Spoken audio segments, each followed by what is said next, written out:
संभवतः द्रौपदी भारत की वह प्रथम महिला है जिसके 5 पति थे, या वह 5 पुरुषों के साथ रमण करती थी।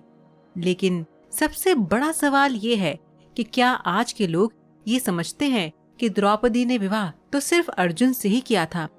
तो क्या उसका रिश्ता सभी के साथ नहीं था? पांडवों को 12 वर्ष का वनवास और 1 वर्ष का अज्ञातवास मिला था। इस दौरान 5 पांडव एक कुम्हार के घर में रहा करते थे और भिक्षाटन के माध्यम से यानी कि भीख मांगकर अपना जीवन यापन करते थे। ऐसे में भिक्षाटन के दौरान उन्हें द्रौपदी के स्वयंवर की सूचना मिली। एक यंत्र में बड़ी सी मछली घूम रही थी।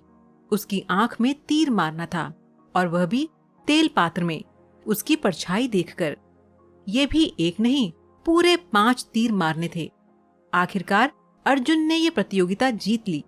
तब जरासंध, शल्य, शिशुपाल तथा दुर्योधन, दुशासन आदि कौरव भी उपस्थित थे। उस दौरान बहुत विवाद हुआ क्योंकि 5 पांडव ब्राह्मण वेश धारण करके पहुंचे थे। लेकिन श्री कृष्ण के दखल से आखिरकार द्रौपदी का विवाह हो गया।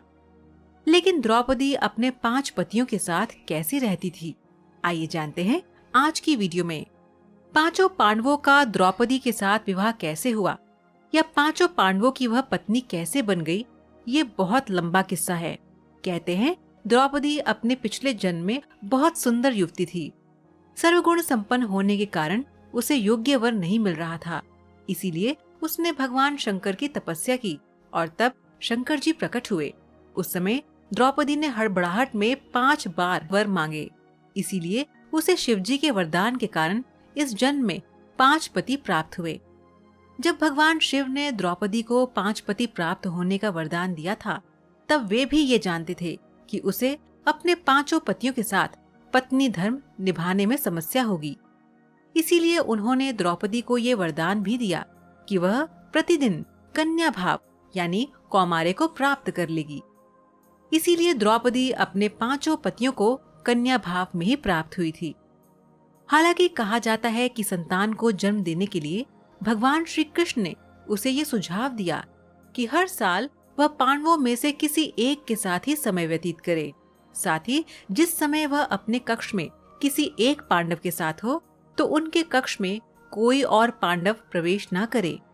यदि कोई पांडव ऐसा गलती से भी कर लेता है, तो उसे 1 वर्ष का देश निकाला भुगतना होगा। माना जाता है कि द्रौपदी, जो 5 पांडवों की पत्नी थी, 1 साल के समय अंतराल के लिए हर पांडव के साथ रहती थी। उस समय किसी दूसरे पांडव को द्रौपदी के आवास में घुसने की अनुमति नहीं थी और इस नियम को तोड़ने वाले को 1 साल तक देश से बाहर रहने का दंड था। और एक बार ये दंड अर्जुन को भुगतना भी पड़ा था। तो दर्शकों, आज का सवाल आपके लिए ये है कि क्या आप बता सकते हैं कि द्रौपदी को पांचाली क्यों कहा जाता था? आप इसका जवाब हमें नीचे कमेंट बॉक्स में दीजिए। हमें आपके जवाब का इंतजार रहेगा।